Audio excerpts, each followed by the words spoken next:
Hello everyone. सो अभी तक हमने बात करी है ओवरऑल मॉडल के बारे में, हमने बात करी है ओवरऑल वेरिएबल्स के बारे में, एक ओवरऑल स्ट्रक्चर हमने समझा है। आज हम बात करेंगे कुछ और इंपॉर्टेंट पॉइंट्स के बारे में जो कि होने वाले हैं model design, parameters and business understanding, कि आप बेसिकली मॉडल की बिजनेस अंडरस्टैंडिंग समझ पाओ कि ये मॉडल बनाना ही क्यों है। ओके, तो आज के वीडियो में सबसे पहले बात करेंगे पैरामीटर्स की। सो सबसे पहले होगा मॉडल डिज़ाइन पैरामीटर्स। अब यहाँ जाने से पहले हल्का सा आपका रिवीजन करा देता हूँ। पहले देखिए, फर्स्ट वीडियो में ओवरऑल मैंने आपको ऑब्जेक्टिव समझाया था एंड स्टेप्स समझाए थे मॉडल डिज़ाइन के। जो सेकेंड वीडियो था इस प्लेलिस्ट का, उसमें हमने एक एक्सप्लोरेटरी डेटा एनालिसिस को समझा था और टोटल जो डेटा यूज़ होता है मॉडल में, 4 टाइप का डेटा यूज़ होता है, वो चीज़ प्रॉपरली हमने समझ ली है। तो मैं ये अज्यूम करके चल रहा हूँ कि इतना आप लोग अभी जानते हैं। ओके, तो चलिए आगे स्टार्ट करते हैं। तो सबसे पहले जो मॉडल डिज़ाइन पैरामीटर है, इसको अगर आप समझो तो यहाँ पे 3 चीज़ें हैं। देखिए, मॉडल डिज़ाइन करने के लिए जो आपको पैरामीटर्स चाहिए होते हैं उनकी बात हो रही है। तो सबसे पहले मॉडल डिज़ाइन करने के लिए आपको क्या चाहिए? ओके, तो सबसे पहले आपको मैंने बताया था कि एक चीज़ होती है आपकी performance window.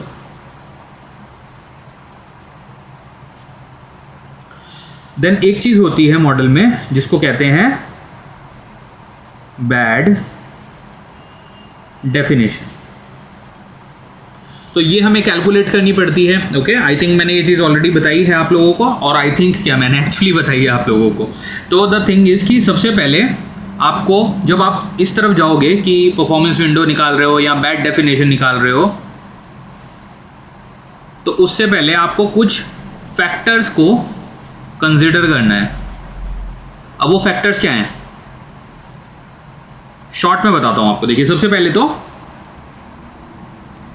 Enough observations.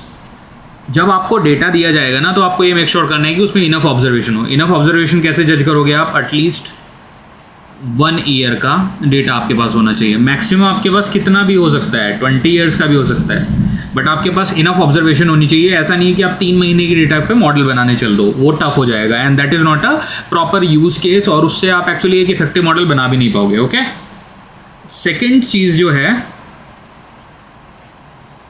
Take consideration of seasonal influence on model. Seasonal influence, sorry about my writing. seasonal influence क्या होता है? देखिए, जैसे for example Covid was a seasonal thing. Okay, Covid का बेसिकली एक तरीके से आप कह सकते हो प्रेडिक्शन नहीं था, ये गलती से हुआ, जानबूझ के हुआ, that is not the point, but the thing is कि ये कोई ऐसी चीज़ नहीं है जो एक्सपेक्टेड हो। तो कोविड जो है, this is one of the example of seasonal influence. इसके अलावा कई बार क्या होता है, जैसे आप देखोगे आजकल यूएस से टैरिफ लगा रहा है बहुत सारी कंट्रियों पर, तो ये कोई बहुत फ्रीक्वेंट चीज़ नहीं है, तो ये भी सीजनल इन्फ्लुएंस है। तो जब आप एक मॉडल डिज़ाइन करोगे तो आपको मेक श्योर करना है कि ये सारी चीज़ें अकाउंट में आपने ले ली हैं या नहीं ले ली हैं। इसका मतलब ये है कि आपने ये सारी चीज़ें कंसिडर कर ली है ना, तभी आप एक बैलेंस्ड मॉडल बना पाओगे। तो आपको डेटा में ऑब्जर्व करनी है ये सारी चीज़ें। ओके, देन थर्ड थिंग आपको मेक श्योर करनी है, नो फिक्स विंडो। ऐसा ज़रूरी नहीं है कि किसी भी मॉडल के लिए, चाहे वो किसी भी तरह का स्कोर कार्ड मॉडल हो, चाहे बिहेवियर हो, चाहे एप्लीकेशन हो, उसके लिए जो विंडो है वो फिक्स होनी चाहिए। It's not mandatory. ओके, तो ये 3 आपको फैक्टर याद रखने हैं। अब बात आती है परफॉर्मेंस विंडो की, जो मैं सबसे पहला पॉइंट आपको बताया था यहाँ पे। अब परफॉर्मेंस विंडो के लिए हमें क्या क्या चाहिए? देखिए, ओके, सबसे पहला रूल मैंने आपको बताया, it should be long enough. Try करिए 365 डेज मिनिमम आप रखो। ओके, इसको कैलकुलेट करने के लिए आपको विंटेज एनालिसिस करना पड़ता है, और जो जनरली मार्केट में स्टैंडर्ड चलता है वो चलता है 24 महीने का। तो ये आपको मैं मिनिमम बोल रहा हूँ 365 डेज, मतलब ये 12 महीने हो गए, 12 मंथ मतलब 1 साल। यहाँ पे मिनिमम 24 मंथ मतलब 2 साल। ये एक डिफाइन सी चीज़ है जो कंपनी में यूज़ होती है, बट कई जगह पे कैलकुलेट भी करनी पड़ती है, तो आपको पता नहीं होना चाहिए दोनों केस में। Okay, depends, performance window depends on a model type also, depends on model type. अब देखो आज का जो हमारा ये वीडियो है या फिर ये जो हमारा पूरा कोर्स ही है, इसमें मैं बैंकिंग के बारे में बात करने वाला हूँ। तो बैंकिंग में जो आपकी टिपिकल परफॉर्मेंस विंडो को मैं PW लिख सकता हूँ शॉर्ट में, जो आपकी परफॉर्मेंस विंडो होती है उसकी एक डेफिनेशन होती है। सबसे पहले तो आपकी जो बैड डेफिनेशन है, टिपिकल परफॉर्मेंस विंडो जो है वो आपकी होती है 12 से 24 मंथ, ये तो मैंने आपको ऑलरेडी बता दिया। और जो बैड डेफिनेशन होती है वो होती है 90 प्लस DPD। अब आप बोलोगे भैया ये DPD क्या बवाल है? DPD का मतलब है डेज पास्ट ड्यू। अब डेज पास्ट ड्यू क्या है, चलिए आपको समझाते हैं। कोई बंदा है, इस बंदे का नाम है रजत। ये गया बैंक के पास, SBI के पास। SBI ने कहा भैया रजत ये लो हमारा क्रेडिट कार्ड ले लो आप और दबा के खर्चा करो, कोई टेंशन की बात नहीं है। रजत ने क्रेडिट कार्ड ले लिया एंड यूज़ करना स्टार्ट कर दिया। अब क्रेडिट कार्ड लेट्स से हर महीने क्रेडिट कार्ड का एक बिलिंग साइकिल है, आप लोग जानते हो। लेट्स से 5 तारीख को हर मंथ की बिलिंग साइकिल है, ओके। अब कभी ऐसा हुआ कि मैंने 5 तारीख को बिल नहीं भरा, तो अब सीधा कितने दिन का गैप आ जाएगा? सीधा देखिए जनरली हर बैंक का थोड़ा थोड़ा विंडो का फ़र्क होता है। आपको फिर 30 दिन की विंडो मिलेगी, अगली 5 को आपको भरना पड़ेगा। अब मैंने अगली 5 तारीख को फिर से बिल नहीं भरा, तो मुझे ऑलरेडी कितने दिन हो गए? 60। अब ये लास्ट टाइम है, जनरली तीसरी बार मुझे मौका देगा बैंक। अगर मैंने तीसरी बार भी नहीं भरा तो मुझे 90 दिन हो गए EMI ना भरे हुए। अब ये जो मैंने 90 प्लस दिन DPD बोला है आप लोगों को, ये यही है। 60 डेज DPD, 30 डेज DPD और 90 डेज DPD, मतलब डेज पास ड्यू की जब आपने लास्ट पेमेंट करी थी। तो 30 की एक बकेट होती है, इसको कहते हैं 30 प्लस DPD। देन 60 की बकेट होती है, 90 की एक बकेट होती है। और जो 90 की आपकी बकेट होती है, इसको हम कहते हैं कि बंदा डिफ़ॉल्ट हो गया। यहाँ पे बंदा डिफ़ॉल्ट नहीं है, यहाँ पे बंदा डिफ़ॉल्ट नहीं है। इन दोनों सिचुएशंस को बैंकिंग में कहा जाता है डेलिक्वेंट, कि मतलब जो बंदा है वो डेलिक्वेंट है। बट जब 90 डेज उसके क्रॉस हो जाएंगे तो इसका मतलब ये है कि बंदा अब एक तरीके से डिफ़ॉल्टेड बंदा है, तो अब इसको डिफ़ॉल्टेड बंदा कहेंगे। देखिए मॉडल बिल्ड करने से पहले मैं आपको एकदम टू द पॉइंट बातें बता रहा हूँ, इन चीज़ों को बहुत अच्छे से सुनना, उसके बाद फिर कोडिंग वोडिंग पे आएंगे धीरे धीरे, ओके। अब सबसे पहले आप ये समझो, नेक्स्ट टॉपिक आज का हम उठाते हैं, तो ये है बिजनेस अंडरस्टैंडिंग। Business understanding. अब बिजनेस अंडरस्टैंडिंग समझो। फॉर एग्जांपल एक बैंक है। बिजनेस अंडरस्टैंडिंग का मतलब आपको ये भी तो पता होना चाहिए ना कि भाई आप ये स्कोर कार्ड वगैरह मॉडल वॉडल बनाते ही क्यों हो। ये एक बैंक है, लेट्स से इसका नाम मैं रख देता हूँ सिटी बैंक। अब सिटी बैंक में बहुत सारे कर्मचारी हैं। ये जो पूरी टीम है ये है इनकी क्रेडिट रिस्क मैनेजमेंट। अब सिटी बैंक को जनरली क्या करना है, देखो सिटी बैंक चाहता है कि आप इनके लिए PD कैलकुलेट करो, जो कि होता है PD की फुल फॉर्म होती है probability of default. PD calculate करो और लेट्स से रिटेल कस्टमर के लिए, रिटेल क्या होता है अब आप बोलो, तो रिटेल का आंसर ये है, जैसे क्रेडिट कार्ड है, लोन है, तो ये सब रिटेल प्रोडक्ट हैं। अब आपको रिटेल कस्टमर के लिए प्रोबेबिलिटी ऑफ डिफ़ॉल्ट कैलकुलेट करनी है। जो ऐसे बंदे निकालने हैं आपको जो अगले 365 दिन के अंदर डिफ़ॉल्ट कर सकते हैं। Default cases, prediction. तो आपको प्रेडिक्शन करनी है कि अगले 365 दिन के अंदर कौन ऐसे बंदे हैं कि डिफ़ॉल्ट कर सकते हैं। इससे क्या होगा, इससे बैंक को मौका मिलेगा लोन एडजस्ट करने का। अगर बैंक को पता चल जाए, अच्छा ये तो देखो क्रेडिट रिस्क मैनेजमेंट है।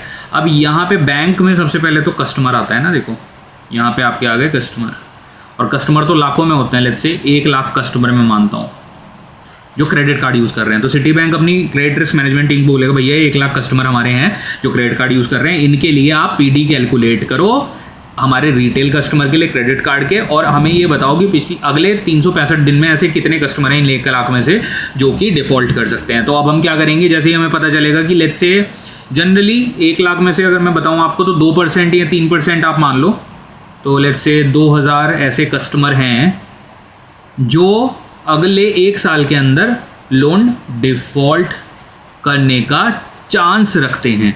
तो उसके लिए बैंक क्या करेगा, इन 2000 को एक अलग बकेट में रखेगा ताकि वो पहले से इन पे ध्यान रख सके और इन लोगों को कॉल करेगा, लोन एडजस्ट करना है क्या, अगर ये डिफ़ॉल्ट कर रहे होंगे। डिफ़ॉल्ट क्या होता है, 90 डेज़ के बाद डिफ़ॉल्ट डिक्लेयर होता है। मैंने आपको बताया 30 डेज़ पे डेलिक्वेंट होगा, 60 डेज़ पे डेलिक्वेंट होगा, जब 90 डेज़ हो जाएंगे यहाँ पे इसको डिफ़ॉल्ट कर देंगे।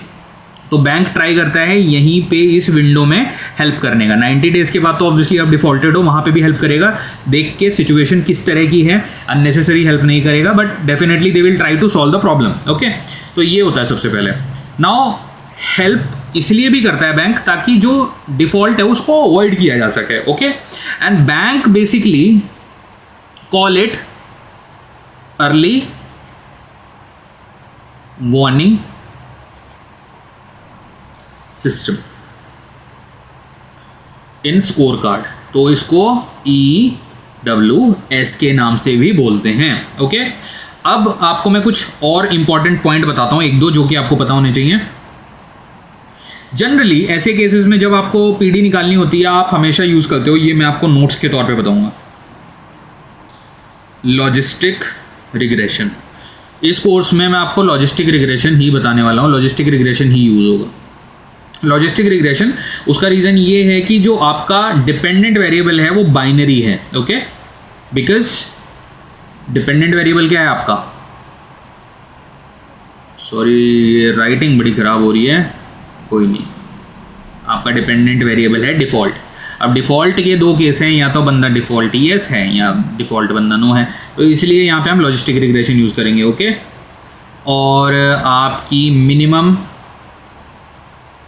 Performance window, historical window 1 year तो होनी चाहिए।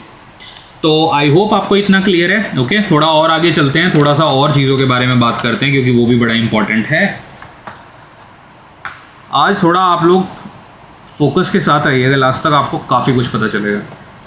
अच्छा, अब आपको मैंने काफ़ी चीज़ें अभी तक हमने क्लियर कर ली। अब सबसे पहले हम बात करते हैं कि विंटेज एनालिसिस जो मैंने आपको समझाया था वो क्यों किया जाता है। बेसिकली विंटेज एनालिसिस क्यों करते हैं, परफॉर्मेंस विंडो कैलकुलेट करने के लिए। सिंपल, परफॉर्मेंस विंडो कैलकुलेट करने के लिए विंटेज एनालिसिस किया जाता है, और दूसरा है आपका roll rate analysis. Roll rate analysis क्यों किया जाता है, ताकि आप इससे बैड डेफिनेशन निकाल सको।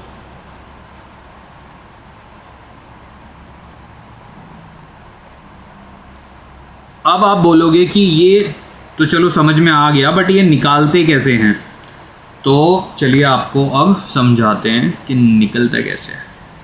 सबसे पहले विंटेज एनालिसिस, विंटेज एनालिसिस बहुत ही ध्यान से देखिएगा। ओके जी, हाँ, तो क्यों करना है ये हमें कैलकुलेट, क्योंकि हमें परफॉर्मेंस विंडो निकालनी है। परफॉर्मेंस विंडो निकालने के लिए आपको विंटेज एनालिसिस की टेबल बनानी पड़ेगी। टेबल कैसे बनेगी, यहाँ पे आप लिखोगे बैड डेफिनेशन, जो कि आपकी मैंने बताई थी 90 plus DPD।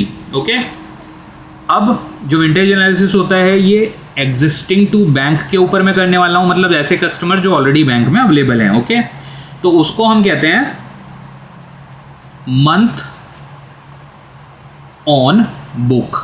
Month on book का मतलब क्या है, ऐसे कस्टमर कि वो कितने महीने से आपकी बुक में है। बुक का मतलब है बैंक, ये समझ लो आप, ठीक है। कुछ ऐसे कस्टमर होंगे जो कि 1 महीने से हैं, कुछ 2 महीने से, कुछ 3 महीने से, बट बैंक जनरली ये जो कैलकुलेशन करता है वो क्वार्टरली करता है। लेट्स से कुछ ऐसे कस्टमर हैं जो 3 मंथ से हैं, 3 के बाद 6, 9, 12, 15, 18, 21 and 24, 27, then 30, 33 month and let's say 36 months.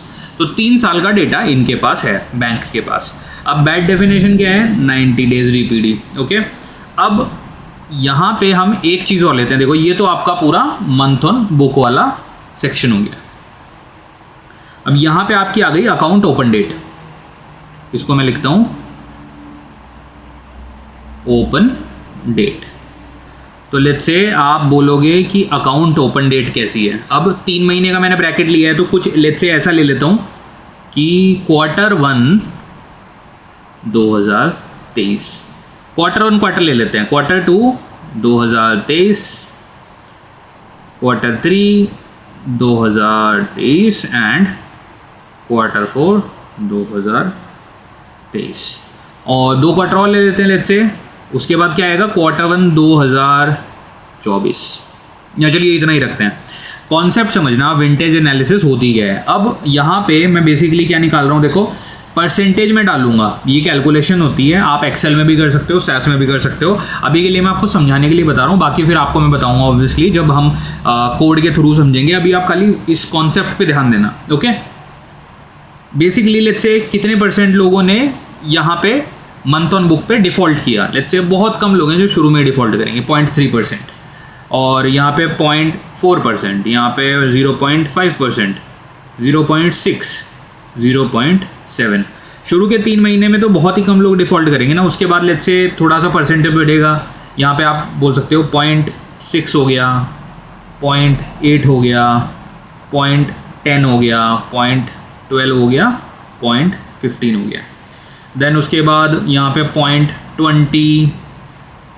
तो इस तरह से मैं नंबर्स डाल देता हूँ, 0.30, 0.40, 0.50, 0.60।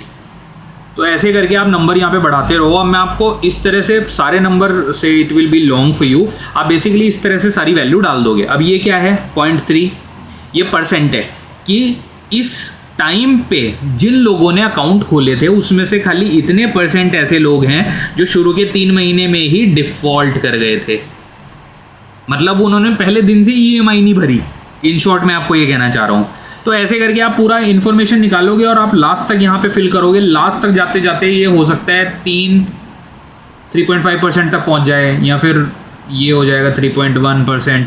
ये जो आपका ग्राफ है ना, ये ग्राफ आपका इस तरह से जाएगा बेसिकली। मतलब नंबर्स आप फिल करोगे ना, और जनरली क्या होगा, अब जैसे यहाँ पे मैंने डाल दिया 0.2, 24 मंथ पे। तो जनरली जो आपकी परफॉर्मेंस विंडो होगी ना, वो 24 मंथ होगी। 24 मंथ क्यों होगी? उसका एक रीज़न है, क्योंकि पहली बात तो ये कि जब आप इन सारे नंबर्स का आप क्या करोगे, एक ग्राफ बनाओगे, लाइन चार्ट जिसको कहते हैं, हर एक पर्टिकुलर टाइम फ्रेम के लिए 2, 3, 4, 5। अब यहाँ पे जब आप ग्राफ बनाओगे ना, ये एक्स एक्सिस पे इस तरह से जाएंगे। पहला ग्राफ जाएगा, दूसरा ग्राफ जाएगा, तीसरा ग्राफ जाएगा, चौथा जाएगा, 5वां जाएगा एंड लेट्स से 6ठा जाएगा। तो जब आप ये पूरे मंथ का एनालिसिस कर रहे होगे, तो जो भी ऐसा मंथ है जहाँ पे कि आप देखोगे ना, जब आप ग्राफ को एनालाइज करोगे तो हो सकता है कहीं पे आपको इंटरसेक्शन दिखे जहाँ से कि मोस्टली ग्राफ फ्लैट हो रहा है। देखो यहाँ से लेके 0 से लेके और यहाँ तक ये बहुत स्टीप हुआ, उसके बाद धीरे जनरली ये फ्लैट होते जा रहे हैं। तो ये कौन सा मंथ है? यहाँ पे आपको वाई एक्सिस पे मंथ मिलेगा, मंथ ऑन बुक। और यहाँ पे क्या आएगा? यहाँ पे आएगा आपका ओपन डेट। यहाँ पे ओपन डेट आ जाएगा, यहाँ मंथ ऑन बुक आएगा। तो जिस भी जगह पे, जिस भी मंथ ऑन बुक पे आपको बेसिकली लाइन फ्लैट होती हुई दिख जाए, वही आपकी परफॉर्मेंस विंडो है। अच्छा, इस कॉन्सेप्ट को आप बस अभी इतना ही समझो, क्योंकि अगर आप इसको ये सोचोगे कि मैं पूरा कैलकुलेट करूं, तो जनरली बैंक में क्या होता है, परफॉर्मेंस विंडो डिफाइन होती है और वो 24 महीने ही होती है। मैंने काम किया हुआ है तो आई नो दैट। ओके, तो 24 महीने की ऑलरेडी डिफाइन होती है, बट मुझे आप लोगों को समझाना था कि विंटेज एनालिसिस होता है क्या है, इसलिए मैंने ये एग्जांपल लिया। तो आई थिंक आपको क्लियर है। मंथ ऑन बुक आएगा एक तरफ, दूसरी तरफ अकाउंट ओपन डेट आएगी, उसके बेसिस पे एक ग्राफ बनेगा, लाइन चार्ट, जो कि आप पाइथन, सैस किसी में भी बना सकते हो, एक्सेल में बना सकते हो, और उसके बेसिस पे आपकी परफॉर्मेंस विंडो निकल जाएगी।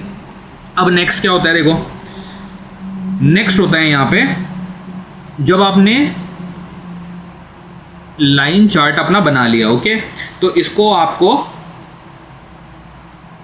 एनालाइज करके अपनी जो बिजनेस टीम है, मैं आपको पूरा प्रॉपरली बता रहा हूँ, ओके, प्रॉपरली मतलब ऑफिस के केस में कैसे करना है, खाली पढ़ाने के पर्सपेक्टिव से नहीं, ऑफिस में कैसे काम होता है। अब आपने लाइन चार्ट बना लिया, एनालिसिस को बिजनेस टीम जो होगी आपकी कंपनी की, आप उनके पास लेकर जाएंगे और आप बोलोगे कि ये मेरा जो विंटेज एनालिसिस है, इसके बेसिस पे ये 24 मंथ की हमारी परफॉर्मेंस विंडो होगी, एंड देन ये लोग इसको अप्रूव करेंगे, उसके बाद आपकी जो टीम है वो इसको यूज़ कर पाएगी। तो इस तरह से पूरा सिस्टम काम करता है। एंड आई होप आपको चीज़ें समझ में आई होगी। आज का वीडियो यहीं तक रखेंगे, अगले वीडियो में आपसे मिलूंगा रोल रेट एनालिसिस के साथ, एंड देन उससे अगले वीडियो में डायरेक्ट मॉडल बनाना शुरू करेंगे। आई थिंक अभी धीरे धीरे मैं बहुत ही लेमन लैंग्वेज से स्टार्ट कर रहा हूँ, एंड देन इंटेंसिवली आप लोगों का रिवीजन भी करेंगे, इंटरव्यू क्वेश्चंस की तैयारी भी करेंगे, सब कुछ करेंगे, तो don't worry on that part. आज के वीडियो में कोई डाउट हो, कोई क्वेश्चन कंसर्न हो, प्लीज़ मुझे कमेंट करके बताइएगा, आपको रिप्लाई मिलेगा डेफिनेटली 100%। मैं हर एक कमेंट का रिप्लाई करता हूँ। ऑल द बेस्ट गाइस, आप लोगों से मिलता हूँ अगले वीडियो में। अगर वीडियो पसंद आया तो चैनल को प्लीज़ सब्सक्राइब कर देना यार, वीडियो को शेयर भी करना ज़्यादा से ज़्यादा, और कमेंट करके बताना। आप लोग बिल्कुल भी सब्सक्राइब नहीं कर पा रहे हो यार, सब्सक्राइब करो एंड थोड़ा सा वीडियो शेयर करो यार, तो अपने दोस्तों यारों के साथ, थोड़ा मुझे भी मोटिवेशन मिले। So please do that for me guys, thank you so much.